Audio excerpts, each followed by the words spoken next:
the silence. What's up, everyone? Welcome to the Extremely Decent Video Game Podcast. I am one of your hosts, Jay Lewis, and joining me today is a man who, despite him not wanting to, had to step away from No Man's Sky and take a little bit of time out of his life to do a podcast with me. What's going on, Nate? It's alright, I guess. I mean, I could be exploring planets right now, but here I am, getting out into the actual world. Here you are. Ladies and gentlemen, we got a great show for you today. Later on in the show, we're going to be talking about two really juicy topics, including Sony announcing a little bit of a price hike on PlayStation Plus, and then just for fun, we want to talk about what we would want out of a Vita 2. I mean, it's probably not going to happen, being that the Vita didn't do very well outside of the Japanese market, but we just want to do it for fun. A couple of buddies of ours think that it'd be pretty rad if Sony announced one, so we figured we'd go ahead and try to build our dream one. So before we get into that, we're going to get into some top news. And Nate, guess what's out today, bro? Oh, I know what's out today. What is out today? It's one of my favorite games of all time. Not just of the Resident Evil franchise, but of all time. Resident Evil 4 is now out on, PlayStation? You can just download it. What's the price now? $20? Yeah, $19.99, and I think it's out for PlayStation 4 and Xbox One. Okay, so yeah. So if you're on next gen, then for $20, Nate. You have to have that. Like $20, no people. doubt. Like it's one of the best games of all time. It started the whole over-the-shoulder shooters thing, and I really feel like it's the best, Resident Evil game probably of all time. I don't think it ever quite reached that peak again.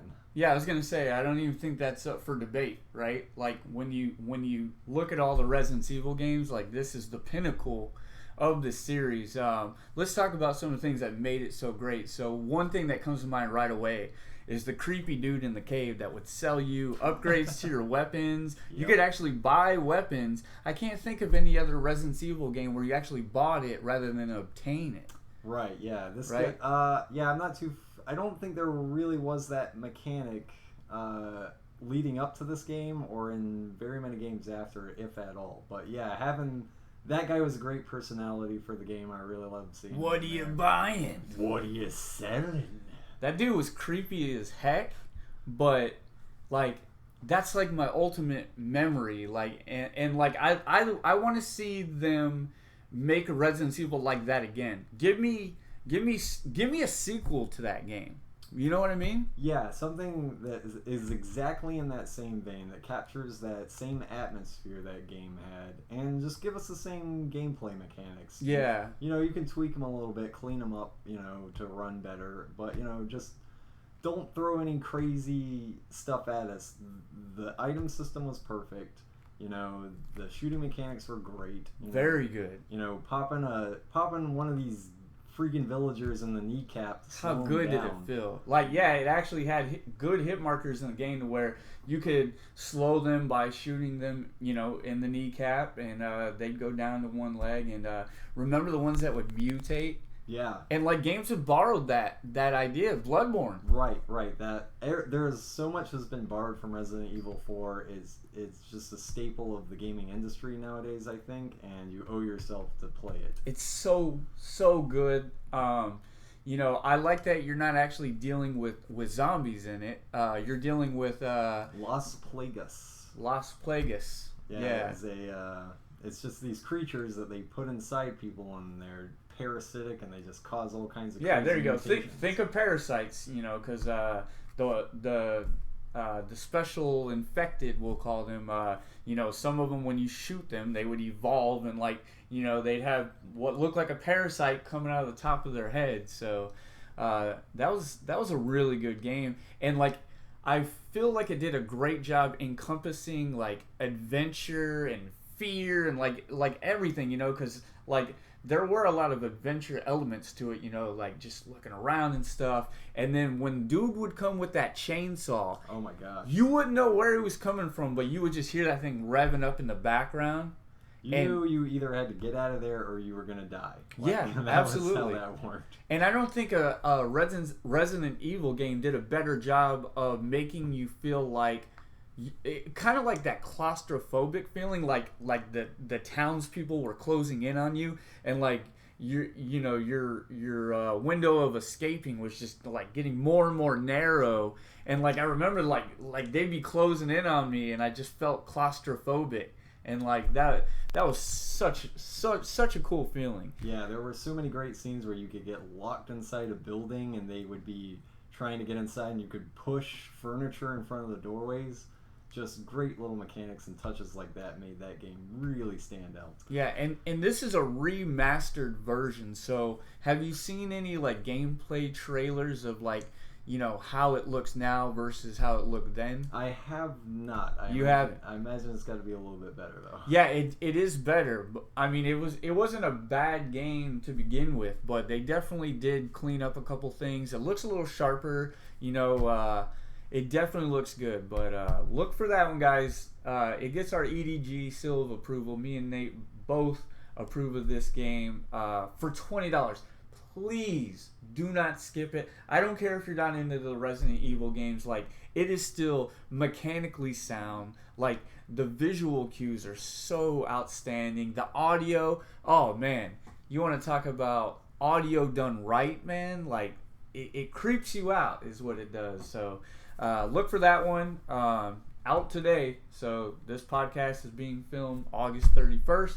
So yeah, over here in North America, it is out. Another thing out today, the Battlefield 1 beta. They had the closed beta going on right now, and to get into this beta, you needed to go to the website and put your email in there, but there was a deadline, so it's too late now. So if you haven't already, done that, it's a little too late. But tomorrow is the open beta, so anybody can get on it. So what's your thoughts? We've talked a little bit about Battlefield 1, and you really seem to think it looks super dope. Yeah, for me personally, out of all the first-person shooters that are coming out this year, this one's the most interesting to me because I like that it's historically accurate in a lot of ways. It looks historically accurate, and that really is going to pull me into that game world to see, that kind of combat take place and, high definition graphics and all that, just to see like the recreations of those old battlefields, the old tanks, the airplanes, the weapons, stuff like that. And that trench warfare, I think, will be an interesting mechanic to see play out in a video game. So I think it's going to be brutal because going back to the trench warfare, like you're talking about, like being able to like go up to someone, just bash their brains in with a shovel, like that's gonna be so savage. You know what I mean? Like I just, there's always been that talk of, the reason they haven't gone back to like the World War I era is because like, how do you do that in a video game and make it fun? Right. Yeah. But based on everything I've seen and seemingly what you've seen, gameplay wise, like it seems like they figured out how to do it. I mean, there's horses. You can ride horses in the game. Like you talked about the dog fights in the plains. Like that looks really cool. Like the only thing I kind of wonder is like how do you keep all that focused? You know what I mean? Like when you will have people down in the ground having those trench warfares, then people up in the sky having those dog fights, people in on horses. Like how do you take a man that's on a horse and put him up against a man in a tank? Like I just kind of wonder how they balance all that. Like, do you see balance being an issue? It very well may be, and I'm sure they're ironing that out in the beta now. Yeah. But they've got a lot of opportunities to do some interesting stuff with all the different vehicles and ways that you can go into battle. So I would imagine that there's probably a limit on how many tanks are going to be on the battlefield at any given time, how many horseback riders there can be, and planes and whatnot. So you don't have everyone spawning in tanks or spawning in horseback or whatever. So I imagine there'll be some sort of ranking system, or maybe you'll just like opt to get it like randomly. Who knows? So yeah, but I think that's really interesting, and I just like that they've instead of inventing a lot of new stuff to build mechanics around, they're using stuff from history to, you know, make mechanics or build mechanics around that. So it'll be interesting to see how they pull it off. Yeah. Now, one thing about Battlefield is it's not an annual franchise. Call of Duty is an annual franchise, but they have 3 different developers working on the game. Like, so, you know, they all take their turn. Never once has Battlefield outsold Call of Duty when going up against it during the holiday season. Do you think this could be the year that Battlefield will beat Call of Duty? That is a bold statement, and I will say that they will not. Because even though there was so much backlash for the Call of Duty Infinite Warfare trailer, the fact that it's packaged with that remastered, older, what is it? Yeah. Call of Duty Modern Warfare? Modern Warfare, yeah. That is going to push it way past Battlefield. Yeah, I feel like Battlefield will sell well, but I think Call of Duty is just going to it'll be a landslide. You think a landslide? Yeah. See, I think it'll be a little closer than it was in the past, but I definitely feel like I agree with you. I think Call of Duty will still have the upper hand, but that is because they have that, you know, that remastered version of Call of Duty, right, yeah. Modern Warfare. You know, that's their thing that's going to get them to win the race, but. You know, one thing to factor in there is that's not in the $60 price tag. You actually have to pay extra. I think it's like $20 extra. Right, you have to get the collector's edition. Right, exactly. Yeah.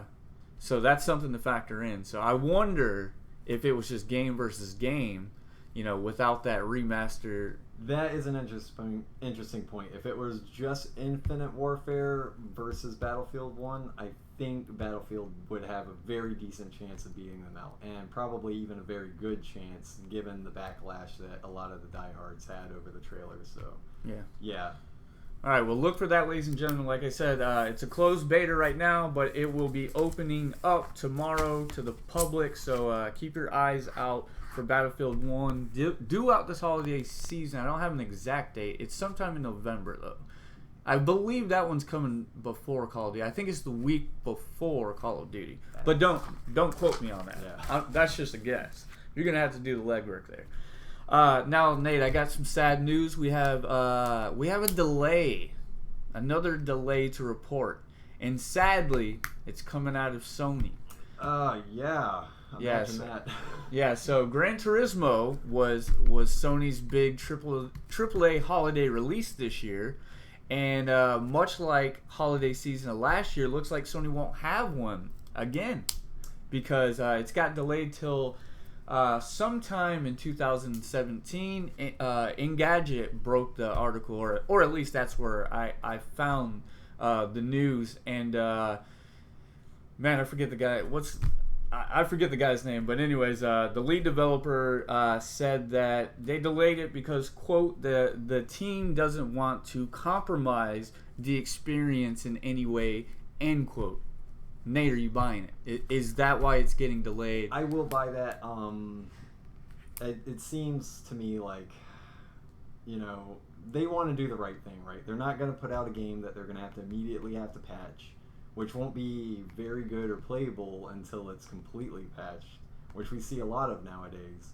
And I think they're seeing that, you know, it's really affecting first day sales, you know, coming around. So that is such a huge franchise for Sony. It is one of their flagship franchises. Yeah. You know, Gran Turismo games used to come out on day one with, you know, your PlayStation. So they need that. It needs to be right.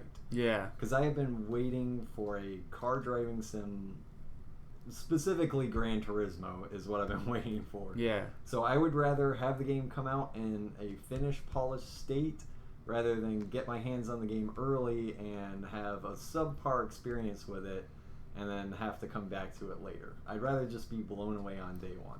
Yeah. Now, I have some theories. You ready? Here's my theories. I think that during E3, Microsoft announced the new Forza Horizon game, and holy shit, people lost it. Like, this game is gorgeous looking. The concept's really cool. Being able to jump in and out of friends' games and just seamlessly join their race. Just the visuals. I mean, everything looks so good about Forza. And then here we have Gran Turismo, where what are we hearing? Now there's no more dynamic weather cycles. Yeah, that's a huge letdown. And they took away the damage to the vehicles. Yes, which... So here you have Forza, just continuing to get better and better and better and better, and it has all those things. And here you have, Gran Turismo, who, we're taking stuff away from the game. And those are crucial things, taking away dynamic weather effects. Well, that kind of sucks. That adds so much replayability to tracks. It does, because it makes it feel like a completely different experience. Right. And then the damage, taking that away, that sucks. That's lazy programming. That's saying we're not going to take the time to program this because it's either too difficult or we're just going to skip it. Yeah. Hopefully the delays that we're seeing because of this is because they want to re-implement these. I think it's a reaction. Yeah. I think it's a reaction to what they saw out of Microsoft and Forza. They saw the fans' reactions when they took these things away. I was in the threads. I saw the toxicity of the threads when they announced that, and it was not being well received. I think this delay is a direct reaction to getting their teeth kicked in by Microsoft, and then the fans' reactions to removing things from the game. So I think it's smart to put this game back on the shelf, and that better be what this delay is all about. They better not delay this game until next year, and then those things not be in the game. Right, yeah. You know what I mean? Be a huge disappointment. That needs to be a thing. So, sad to report that, guys, but, a delayed game will be a better game. Right. It's not always true, but 99.9% of the time, it's true. 90% of the time, maybe somewhere in there. Yeah, somewhere right around there. So, yeah. That's that. So now the final thing we want to talk about in the little top news section is Final Fantasy news. What do you got for me, Nate? Okay, so recent reports are coming out that Final Fantasy is not going to be a completely open world game.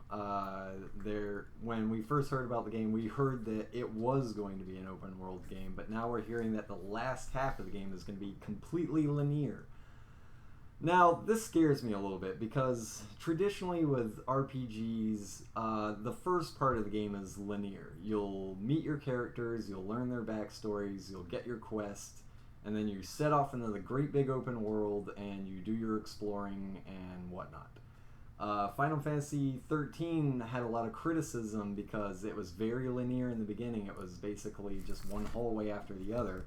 But it got to a point towards the end where it had open world, missions to do. I don't know how this is going to play out for Final Fantasy 15. I mean, when I think about playing an RPG like this, you kind of want your open world aspect at the end so that, you can spend that extra time if you want. It seems smarter. Exploring. It seems smarter to have that linear at the beginning, so it gives you some focus, Right. And it helps you kind of build your character up. Let me build my character up and have some focus, and then drop me into an open world. Yeah. But they're doing it the opposite direction of that, which seems a little weird. It does, because I'm wondering how I'm going to play this game, right? Traditionally, towards the ends of an RPG, especially a Final Fantasy RPG, you would concentrate on getting the best weapons and gear in the game, the legendary items. So how is this going to work in Final Fantasy 15? Will I be able to acquire those things during the open world segment and then take them into the final run at the end of the game, or maybe the linear part is where you beat a certain part of the story and you're rewarded with a legendary weapon of some sort, perhaps. Maybe you defeat an enemy and you're able to extract that weapon from them. Something like that may happen, but it worries me a little bit about this game. I'm still excited to play it, and I will be playing it, but I'm wondering how I'm going to play it. It's like, yeah. at what point am I gonna be so sick of the open world thing that I just want to get the story progressing? You know, like how is that gonna work? That's just. I feel weird about this one, but we'll see. We'll see if they can they've pull it had off. 10 years to think this out No. and talk about games that have been delayed. Right. You know what I mean? Because this game it's already been in the oven for quite some time, and it actually Greg Miller and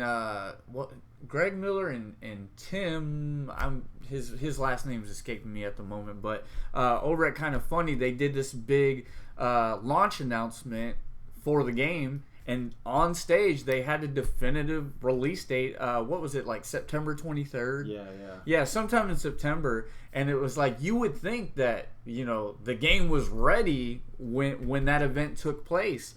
And then apparently they saw something that was like, oh man, we need to delay this thing. Like, there had to have been something huge for them to decide to delay this game, because they're not even, what is it, November 29th? Yeah, it's delayed till November 29th.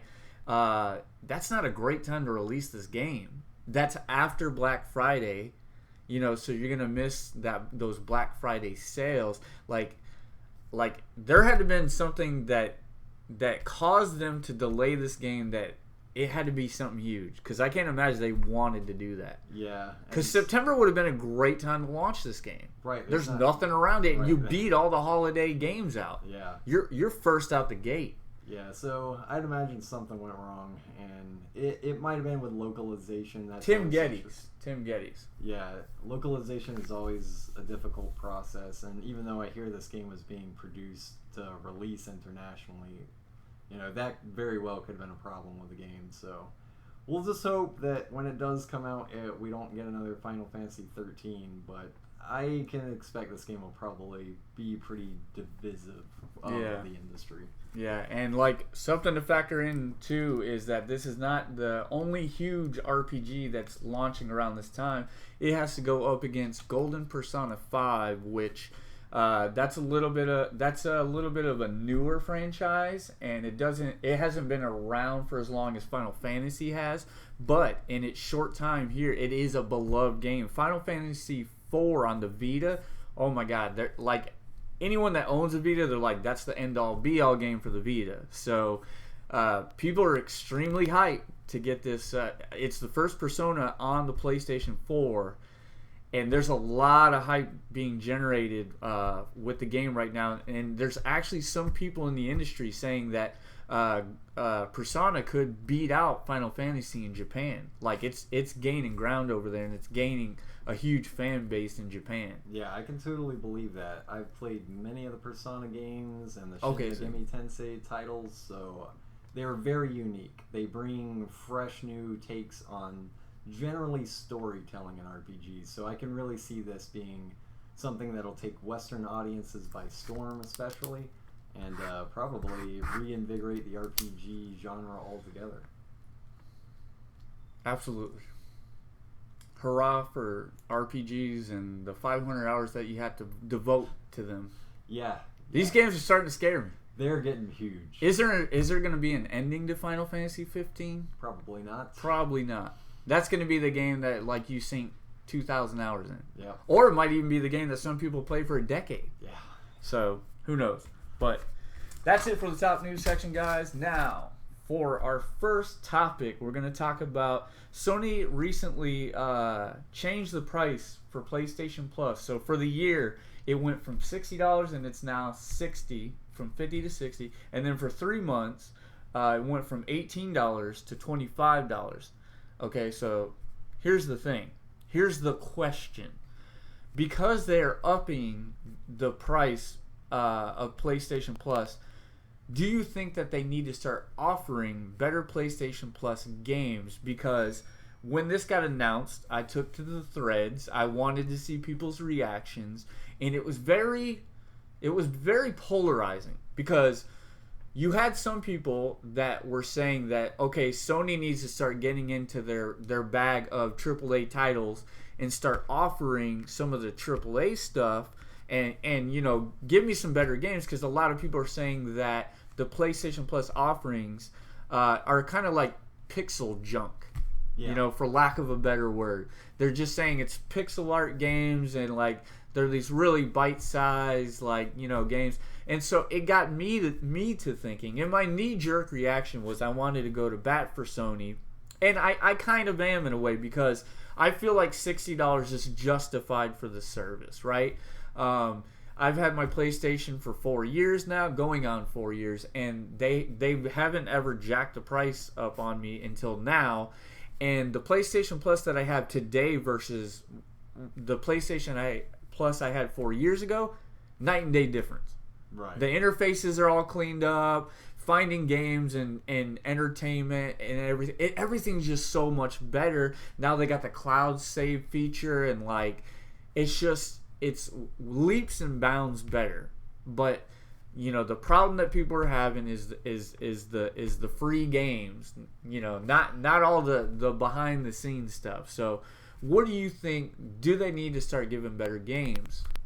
Yes, and I will say that they have needed to give better games since before the price hike. I'm not saying that, you know, all the games are bad, because I have gotten a few good games through this service, but throw us a AAA title, please. Like, give me an excuse to get into one of these titles. Here's my fear. Sony's going to give people what they want, and they start getting into those year one AAA games. Guess what we're going to get? We're going to get Knack. Okay.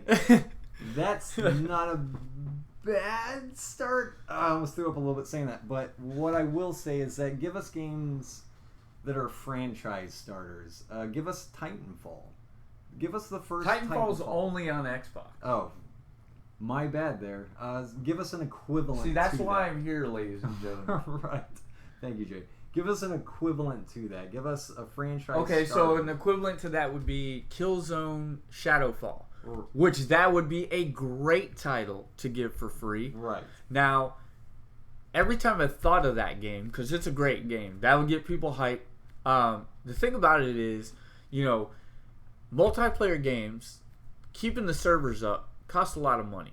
Now, if they gave this game for free, people would flood those servers. So they would have to react to that, and you know, more people. They'd have to have more people running those servers. Right. So I think the most important thing about the PlayStation free games is that Sony has an opportunity to introduce people to franchises through the service. Yeah. So if you give us access to a first game in the series of the franchise, say before the next release comes out, you can generate excitement for a game. Like, say we got another Order 1886 coming up. Give us the first game as a PlayStation Plus free game to get us hyped and I would excited. love that. Even though that was a game that it got a lot of criticisms because the story apparently wasn't very good. It was a very short game. Like, you could power through it in like 9 hours if you wanted to. But I did hear that there's a lot of good bones there. And it's like... It was good enough to warrant a sequel, so they just need to work on the story a little bit. But one thing that's undeniable about that game is it's beautiful. Arguably one of PlayStation 4's best looking games. Right, yeah. And everyone seems to think they use too much of the assets to the visuals. You know, it's one of those things, proof of concept. This is what our console can do. Like, look at this pretty game, you know, and I want to play it. If they gave me that for free, I know what I'm getting myself into. I would definitely play that if it were free. Yeah. Definitely would check that out. And yeah. That's all they just have a huge opportunity there, I think, to get people on board with franchises they might not otherwise check out. And there are plenty of games that are kind of past their prime right now that they could put on there. I mean, I don't think the price increase is that bad. I mean, it's now equivalent with Xbox, so I mean, that doesn't upset me that much either. So I mean, just give us one pixel junk game, as you would put it, a smaller indie game that, you know, you're not going to make a huge loss on, and then give us one other bigger game to get us into you know, a new franchise or something, and get us more excited about upcoming releases. Yeah, because see, that's the thing too, is like one way to add extra value to PS Plus is, they give free Vita games every month. They give free PS3 games and PS4 games. So it's like, if you have all those consoles, that's all free games. Now, the thing about it is they're running out of Vita games to give for free. Like those games are going to be garbage at this point. They didn't support the Vita very well, but more on that later. PS3, same deal. You're running out of stuff, and not to mention, who's got a PS3 sitting around that they're playing on? It's a small audience. Yeah. Now the PS4, see what I'd like them to do is give, instead of giving me Vita and PS3 stuff, give me more PS4 stuff. Like you said, I like the indie stuff. There's games that, and this is a perfect example. Would you ever have played Transistor if it wouldn't have been given to you for free? I would have never even found that game, I think, if it hadn't been free. And that was one of my favorite games when it came out. That game was mind-blowing. Yeah. They have an opportunity to do that with other games. They just need to do it. Yeah, definitely. But in terms of the service, do you think you get your $60 worth? Well, okay, so because I'm not a huge multiplayer guy, I can't... Filthy casual. I can't really say that I'm getting my money's worth. Right. I think the average player does, though. If you play a multiplayer game 5 times a month... Let me stop you in your tracks. What about when we quit our jobs and we're doing this for a living and we're home streaming games all day and we're like, hey, let's do some raids on Destiny. You need PlayStation Plus for that. Right. So the value will increase? Yes. The value, I think for the average player, I think the value is there. I think it's, I don't find a problem with it whatsoever. I mean, it's only kind of iffy if you're not a big multiplayer guy, but not a whole lot of people just stick to single player games nowadays anyway. Right. So I really do think the price is justified. Yeah. There you have it, guys. Sony hiking the price gets our seal of approval.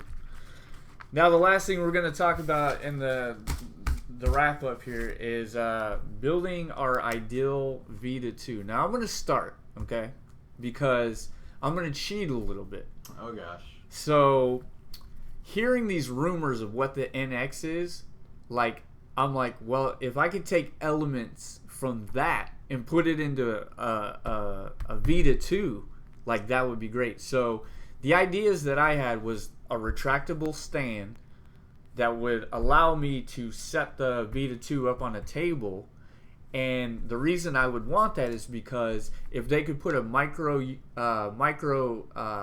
USB port on it to where I can bring my DualShock 4 controller along. Yes, I'm a crazy person that will bring a backpack, put my Vita in there, put my DualShock 4 controller, and put my micro USB cable in there. But I was talking to you about how they put the Killzone Mercenaries game on the Vita, and it was fantastic. It looked great. It played great. It's an amazing game.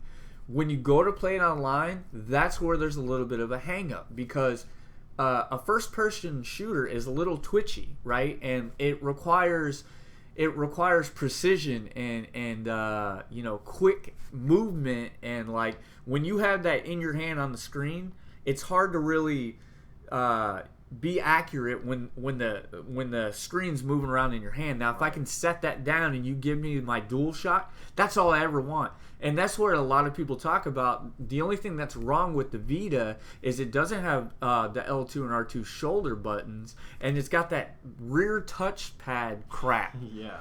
Get rid of all that. Whatever that was. I'm not saying that you have to put an L2 and an R2. I get that it probably wouldn't work very well, because when you're... would.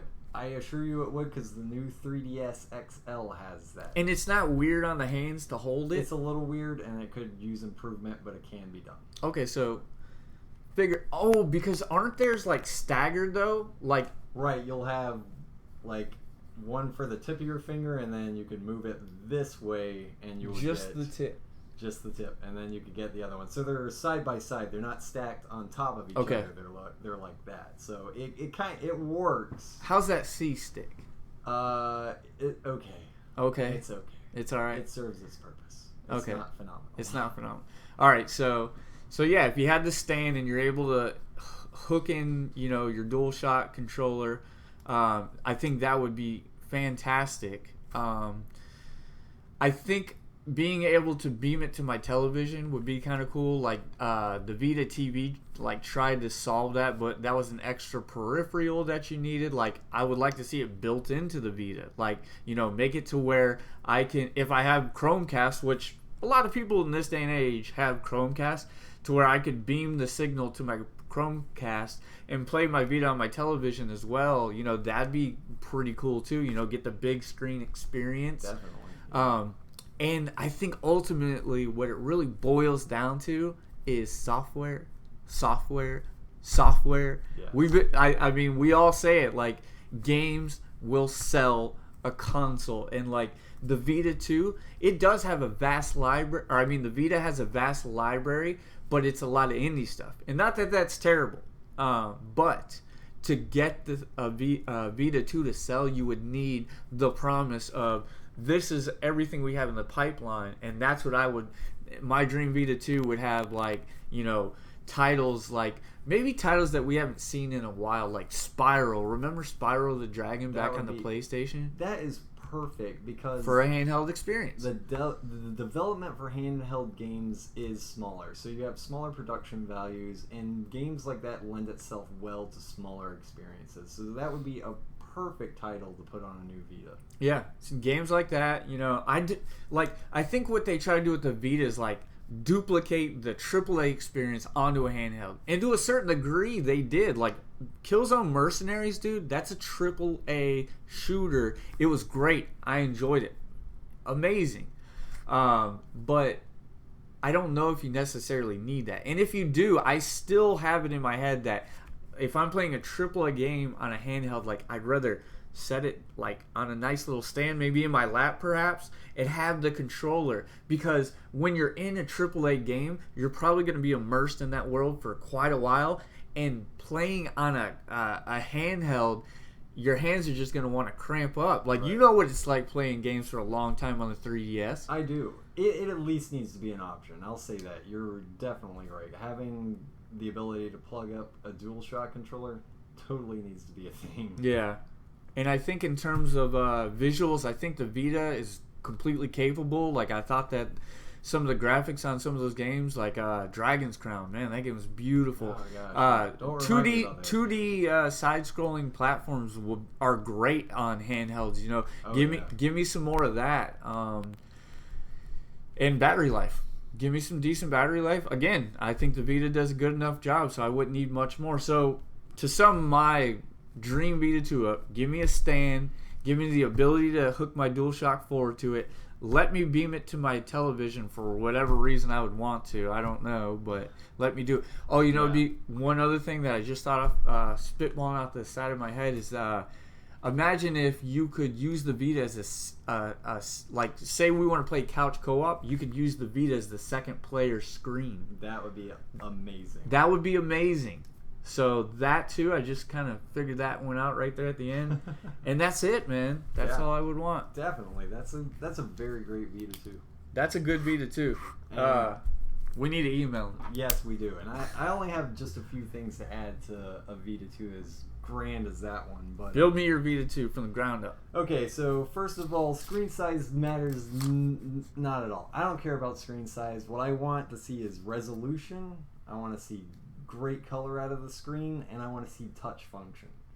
Not that every game has to have touch function, but it's such a staple of not only our phones but tablets and everything that I think that as consumers we're so used to having that. Yeah, I definitely say keep that. Just put the touch function on the screen. On the screen, not on the back. Don't put nothing on the back. Right. No offense. Don't do it. So definitely have that on there. How about custom analog sticks for your PlayStation Vita? Say, you have the dual analogs, and you can start with the small nubs, just as a standard package. But make it like the Xbox One's Elite controller, where you can customize it a little bit. Give us the opportunity to, buy more advanced analog sticks so that we can get closer to that DualShock feeling, you know, for just, you know, carrying it around. So, you know, there's a lot of opportunity there for, you know, third parties to help develop, you know, new analog technology, so that we can bring that mobile experience and have those dual analogs, because I think you have to have that with a lot of modern games. And if you're going to use, like, if you wanted to stream your PlayStation 4 to your Vita, you got to have that. And you know, it's an option. Having a mobile system lends itself well to having a lot of options, so I think customizability and analogs would be a great way to go.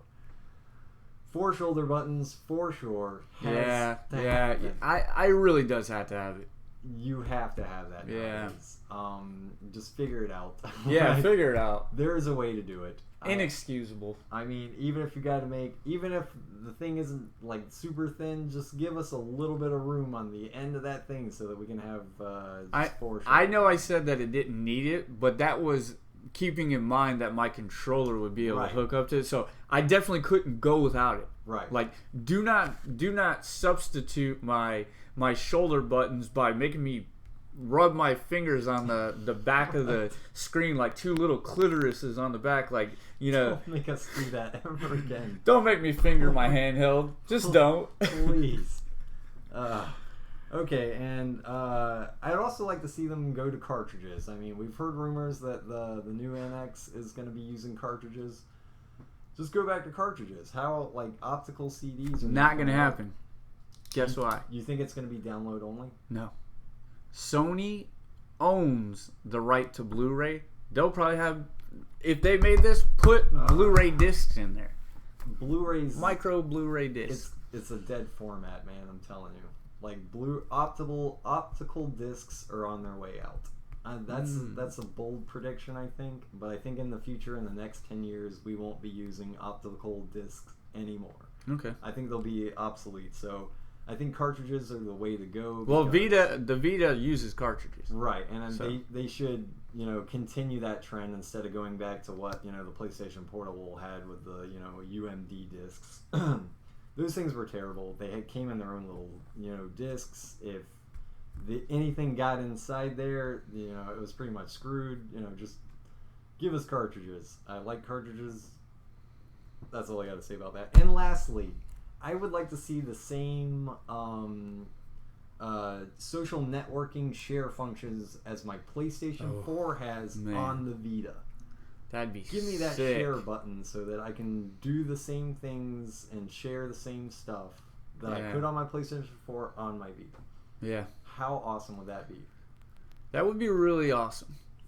So basically what we're saying is, like, it's not too crazy, I don't feel, because essentially we're saying give us the Vita with some shoulder buttons and a couple of integrated function that the Vita doesn't have. Right, yeah. It seems like it could be done, because here's the thing about the Vita, and here's why I think that Sony shouldn't not make a Vita 2. They were so close.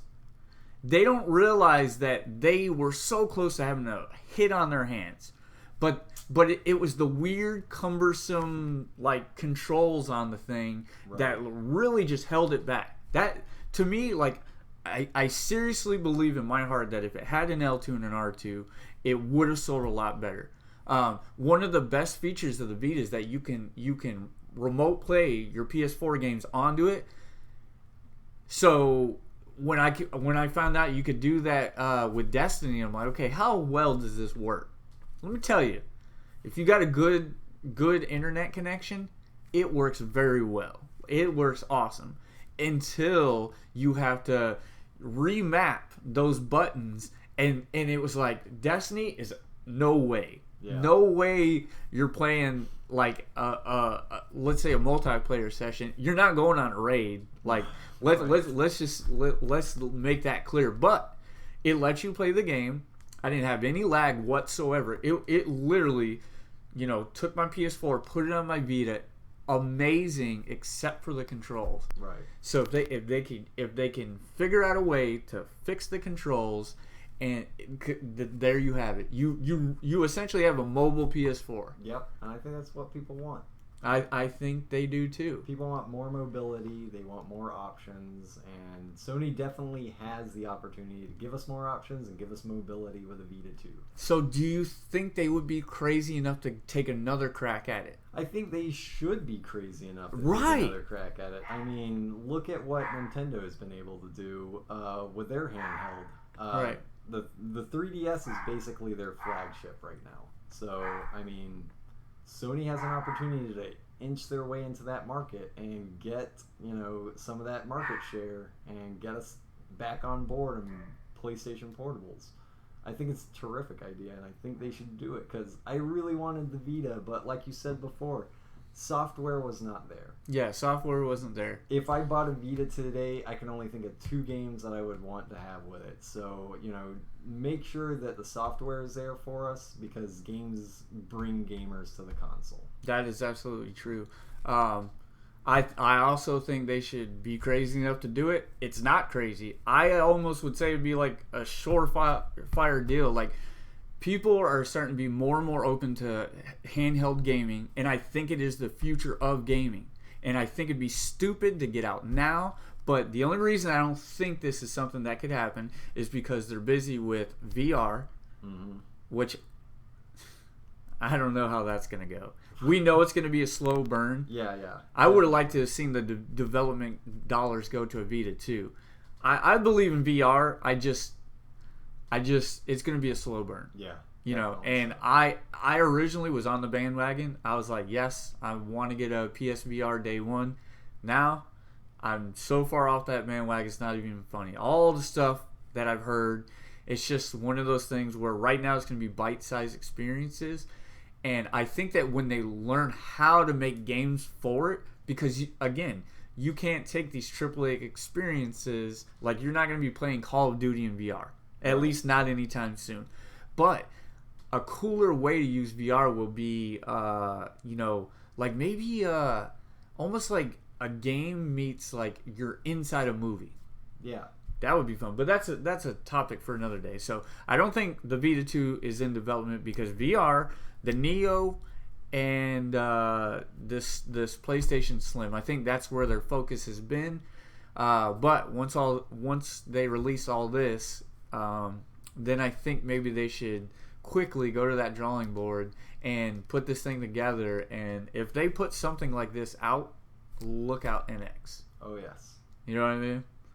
Because you give me that PlayStation library and the Vita reimagined. They definitely have an opportunity there. They do. They need to get on it. So there you have it, folks. That is what our Dream Vita 2 would be. Thanks for joining us today. We will be back next week for some more extremely decent video game podcasting. If you liked what you saw, please drop a like. Comment any suggestions you have to make our show better. And subscribe. Tell your friends about us because we want to do this for a living. Yeah, I really would. Please like and subscribe. We cannot do it without your support. So please, ladies and gentlemen, like and subscribe. And have an extremely decent week.